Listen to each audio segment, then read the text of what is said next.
Hello everyone! How was session 1? Did you like it? Did you enjoy it? We hope you did, because now we're going to have an official introduction to Teaching for Understanding and a little bit of its historical background. So, are you ready to join the ride? Alright, so when it comes to Teaching for Understanding, we definitely need to mention Project Zero, a project that is recognized and known because they are the ones who lead the research on Teaching for Understanding. It was born as a discussion group in the early 70s, and it was a space to talk about learning from a cognitive and an artistic perspective. They really related cognition and arts, and then they realized that the conclusions and the discussions that they were holding were actually very suitable to all subjects, not only arts. If you would like to know a little bit more of this historical background, all of the details are in the following website. It's actually the official website from this Project Zero. Okay, and we have a starting point, the very basis of teaching for understanding. This starting point is leading us to ask ourselves a number of questions. What is worth learning at school? Why should students go to school? Are students learning for life? Is their learning being relevant to today's world?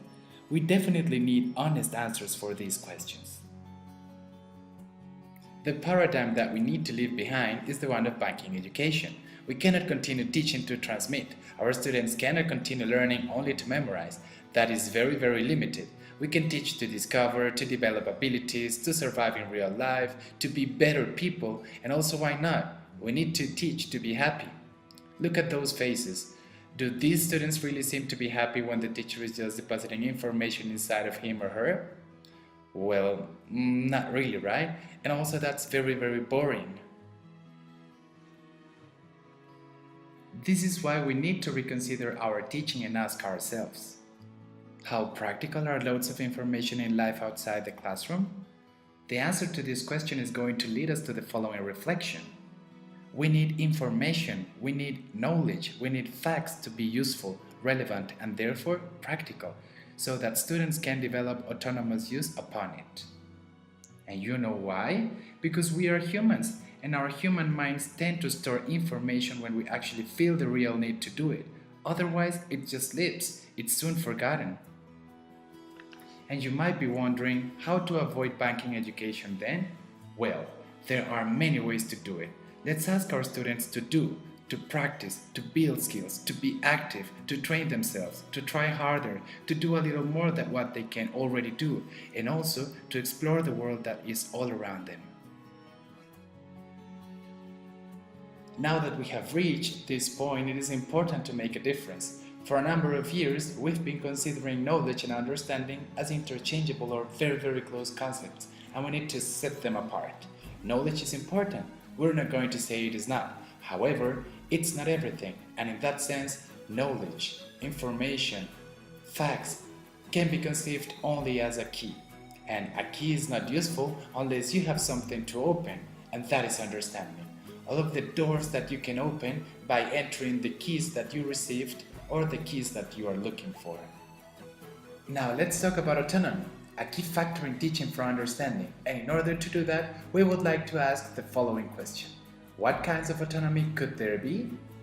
Why don't you take some seconds to think about it? 4, 3, 2, 1, and well, probably there are more than these two. However, Project Zero really highlights those that Jean Piaget pointed out in his constructivist theories: intellectual autonomy and moral autonomy. Let's go through the first one of them, moral autonomy. We need to differentiate it from intellectual autonomy in that this one evaluates or judges something in terms of good or bad.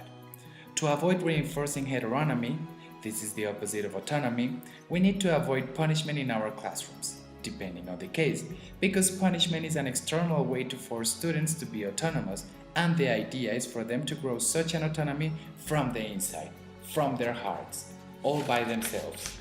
This way it is healthy, and this way we can be sure that autonomy is real and natural, not artificial. By fostering interaction, we expose students to the chance of exchanging ideas and benefiting from each other's thoughts. This can help them to develop critical thinking and to make wise decisions. Of course, support and guidance by the teacher are needed here. Not because everyone else says it, is it correct. There needs to be a filter, and the teacher can be that. Day by day, we encourage students to make a lot of decisions, and we need to make a lot of decisions ourselves too. We need to make our minds, whether outside school or inside of it. Whenever a decision is to be made, and depending on the case, let your students make their own choices. Give them the opportunity to choose, but also lead them to reflect upon their choices. Life is full of decisions, and it's up to us to make them worth it. The earlier we foster moral autonomy, the stronger it'll become in the future. Intellectual autonomy, on the other hand, judges or evaluates something in terms of false or true. And this is something that we do better when we learn to do it by ourselves. The message then is to guide students to reach the ability to judge all by themselves, instead of transmitting directly our conceptions of what is false and what is true. Nowadays, we talk a lot about innovating and coming up with new ideas and proposals. The reason why is that there are many things to be improved in the world. We need to be creative and also wise in the use of resources. 21st century students are actually going to need these skills. We now live in a world that changes in a second, and we don't even realize it. We live in a world that requires that we think outside the box, and our students cannot be left behind in this aspect. It's very important to mention that in order to foster intellectual autonomy, a key point is to foster interaction. This way, students can exchange meanings, share perspectives, opinions, different points of view, and that is an appropriate opportunity for them to make their own decisions, to jump into conclusions, all by themselves. Okay, now we really want to introduce somebody to you. He is David Perkins, and he's played such an important role in Project Zero, as a co-founder and as a researcher. He has a very enlightening statement, and we'd like you to bear it in mind. According to Perkins, it's not necessary that students become experts at all subjects. At the end of the day, they won't need absolutely everything when they leave school. Also, we need to be clear on a few aspects. One thing is to know something about a topic. Another thing is to know that a topic exists. And another very different thing is to have a command of a topic, to build skills upon it. And in this point, we, as language teachers, need to differentiate what part of English our students are going to need in the world outside the classroom, and what they will be needing to be experts in that. Do we want experts, or do we want competent people? This is why Perkins says that it's important to choose the most useful and relevant topics, and it's not an easy task, because there is not a definite list, because it all depends on the context, time, and space. Having said that, it's useful to have an example, and David Perkins actually has it. He's got the following example for us. He says that instead of memorizing capitals and rivers, it is actually more relevant to know how they influenced human life. It now comes to be about finding a purpose to memorization. We often wonder, why do I need to know this or that? Why do I need to memorize this or that? And then we find, or we actually live, a situation in which we need it, or the relevance of it, the impact that may have on people's lives. This kind of shifts, this kind of changes make learning relevant and engaging. It's now up to us to be creative. That's our responsibility, so that learning has a better impact and it touches students' lives as meaningfully as possible. Alright, now it's time for you to do a little something. You have two options. Option A, create your own shift, create your own change. Just like Perkins' example of the rivers, mention a traditional activity that you would like to change in order for it to become more relevant, and also tell us why you think it is going to be more relevant now. You also have option B, do the following thinking routine. It is called image, sentence, and word.